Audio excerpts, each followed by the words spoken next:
Hello everyone, कैसे हैं आप सब। होपिंग दैट आप सब बहुत बहुत अच्छे होंगे। My self Vineet Khatri and ये वीडियो आप सभी के लिए गेम चेंजिंग होने वाला है। टाइटल थंबनेल से आप सभी ने देख लिया होगा। आज हम एक बहुत ही बड़ी परेशानी का सोल्यूशन निकालने वाले हैं और जड़ से उसको खत्म करने वाले हैं। ये है प्रोक्रेस्टिनेशन। भाई आज की चीज कल पे टालना, कल की चीज परसों पे डालना। अब 2 दिन जब प्रोक्रेस्टिनेशन हो जाता है तो अगले दिन माइंड इस गिल्टी में रहता है, यार मैंने 2 दिन काम नहीं किया ठीक से, चल आज मैं और मस्ती कर लेता हूँ। ऐसे करते करते एक प्रोक्रेस्टिनेशन के लूप में हम फंसते जाते हैं और हमारा सेल्फ कॉन्फिडेंस कम होता जाता है। अगर आप यही चीज फेस कर रहे हैं तो लाइक करके एंड कमेंट करके अभी के अभी बताइए, क्योंकि ये सिर्फ आपकी सिचुएशन नहीं है, ये हम सभी की सिचुएशन होती है। अब इस लूप से निकलने के लिए हमें सबसे पहले ये समझना होगा कि इसकी जड़ क्या है। डियर स्टूडेंट्स, इसकी जड़ होती है जब हमारा माइंड पे कंट्रोल नहीं होता। माइंड के बारे में एक बात कही जाती है कि ये बहुत ही अच्छा सर्वेंट है लेकिन बहुत ही बर्बाद मास्टर है। हमने क्या किया है, हमारे माइंड को हमारा मास्टर बना लिया, जिस कारण वो हमसे जो जब चाहता है वो करवा लेता है। वो कहता है यार अभी मन नहीं कर रहा है करने का, आप कुछ और करो, ये मस्ती कर लो,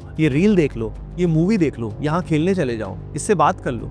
इस तरह से मन के हम गुलाम बन गए हैं भाई। जो मन हमसे कहता है वही हम करते रहते हैं। यानी अगर हम मन को वश में कर लेते हैं तो हमारा काम बन जाएगा और हम प्रोक्रेस्टिनेशन की हैबिट से आगे निकल जाएंगे। अब मन को वश में करना इतना आसान नहीं होता है। I always knew that nothing else can distract me from achieving my goal, but the immediate distractions were too many. Able to control your mind, you can actually do a lot of things better in life. फिर वो आपको वश में करने की कोशिश करेगा और वो जब आप ना करेंगे तो आपको जलाएगा।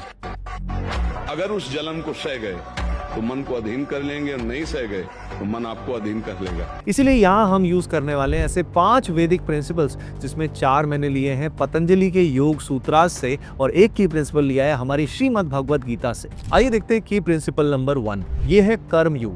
भगवान Shri Krishna chapter number 2 verse number 47 में अर्जुन से कहते हैं, कर्मण्यैवाधिकारस्ते मा फलेषु कदाचन मा कर्मफलहेतुर्भुर् मा ते संगोस्त्वकर्मणि। अब कर्मण्येवाधिकारस्ते मा फलेषु कदाचन, भगवान इसमें क्या कहना चाहते हैं?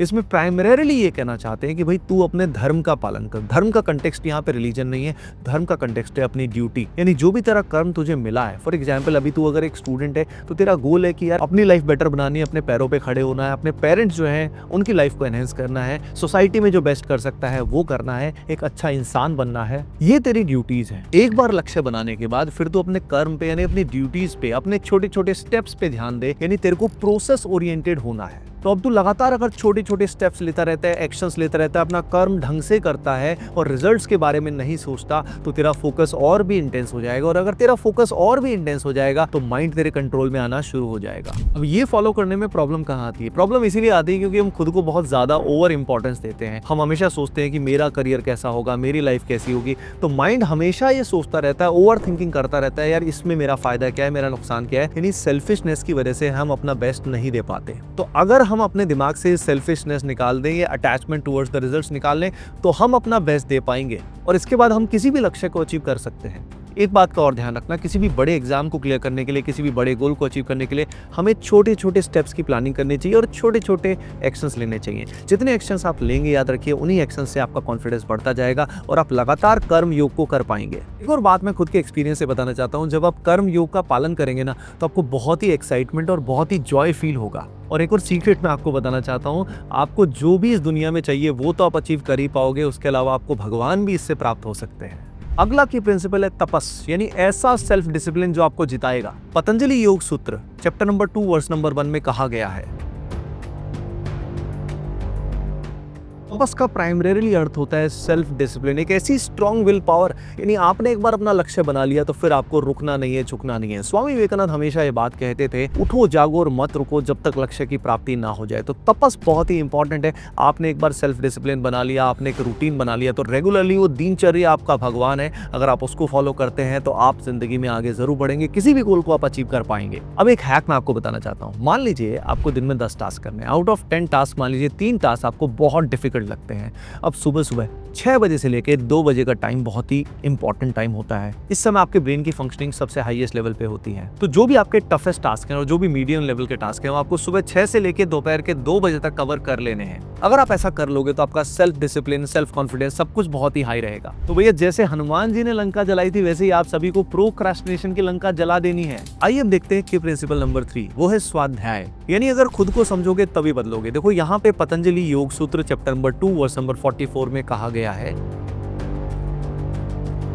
बेसिकली प्रभु इसमें ये कहना चाहते हैं अगर आप खुद का अध्ययन करते हैं तभी आप अपनी वीकनेसेस को पहचान पाएंगे, और वीकनेसेस को जब पहचान पाओगे तभी तो ठीक कर पाओगे भैया। यानी सेल्फ कंटेम्पलेशन, मनन बहुत ही इंपॉर्टेंट पावर होती है जिसको अंडर एस्टिमेट बिल्कुल मत करिएगा। अब इसको करे कैसे भाई? इसका तरीका होता है मेडिटेशन करना। सुबह 15 से 20 मिनट, इवनिंग में 20 से 30 मिनट, जब भी मौका मिले 5 मिनट आप आराम से ऑब्जर्व करिए, अपनी ब्रेथ को ऑब्जर्व करिए। मेडिटेशन की वेरियस टेक्निक्स भी मैंने वीडियोस में बता रखी है। उसके अलावा आप नाम जप कर सकते हैं तो आपका माइंड शांत होगा। उस समय ऑब्जर्व करिए कि भाई आपका माइंड जो भी सोच रहा है वो क्या क्या सोच रहा है। माइंड को ऑब्जर्व करने से माइंड नेचुरली काम हो जाता है। हमें सिंपली माइंड को ऑब्जर्व करना है, देखना है कि वो क्या क्या सोच रहा है। अब इससे आपको पता लग जाएगा कि आपके माइंड में कितनी फालतू की बातें चल रही हैं जिसका आपकी जिंदगी में कोई भी इंपॉर्टेंस नहीं है। तो जब हमारी सेल्फ कंटेम्पलेशन की हैबिट बन जाएगी तो नेचुरली माइंड शांत हो जाएगा। इसलिए घोड़े की लगाम को अपने हाथ में लेना, लेकिन करंटली घोड़े अपने आप घूम रहे हैं और लगाम हमारे हाथ में नहीं है। अगला की प्रिंसिपल है अभ्यास। भाई निरंतर प्रयास में ही जीत होती है। पतंजलि योग सूत्र चैप्टर नंबर 1 वर्स नंबर 12 में भगवान कहते हैं,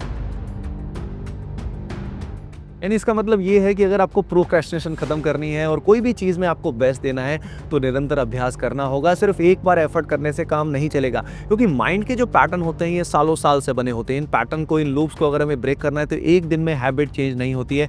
कम से कम हमें 21 डेज़ का अभ्यास करना होता है। 21 डेज़ के अभ्यास से हमारे माइंड में नए न्यूरल नेटवर्क्स बनते हैं, हमारी कोग्निटिव एबिलिटी इंक्रीज होती है और हमारा एक नया वर्जन तैयार होता है। इसलिए एक रूल हमेशा रखो कि एक बार हमने शुरुआत कर दी तो बीच में मैं नहीं रुकने वाला, नहीं झुकने वाला। इसके अलावा डेली प्रोग्रेस को ट्रैक करो भैया कि आज मैंने कितना अचीव किया। इससे भी हमारा कॉन्फिडेंस बहुत बढ़ता है। आइए देखते हैं 5th की प्रिंसिपल, वो है चित्त वृत्ति निरोध। इसका मतलब ये है कि हमारे माइंड में जो बहुत सारे फ्लक्चुएशन चलते रहते हैं भैया उसका हमें निरोध करना है, यानी उसको रोकना है। अब इसको रोकने के लिए जो ऊपर दिए गए 4 प्रिंसिपल्स है वो तो आपको अप्लाई करना ही है। उसके अलावा जो मैं हमेशा आपको बताता हूँ कि आपको ब्रह्मचर्य का पालन करना है, आपको सात्विक डाइट फॉलो करनी है, आपको मेडिटेशन करना है, नाम जप करना है, और ये जो सारी एक्टिविटीज हैं इसके साथ साथ आपको स्क्रिप्चर्स यानी भगवत गीता को भी रीड करना है। अब इससे रिलेटेड जो भी वीडियोस हैं वो मैं चैनल पे ऑलरेडी बना चुका हूं, तो आप सब उन वीडियोस का हेल्प जरूर लें। So dear students, hoping that ये जो 5 की प्रिंसिपल्स हैं इनको आप अपने जीवन में जरूर उतारेंगे और एक नया वर्जन बनकर उभरेंगे और जिंदगी में अपना बेस्ट दे पाएंगे। अगर ये वीडियो आपको हेल्पफुल लगा तो अपने लव्ड वंस के साथ शेयर करें, लाइक करें एंड कॉमेंट करके मुझे जरूर बताएं। मिलते हैं नेक्स्ट पर्टिकुलर वीडियो में। Bye bye, take care and keep doing well. Love you all.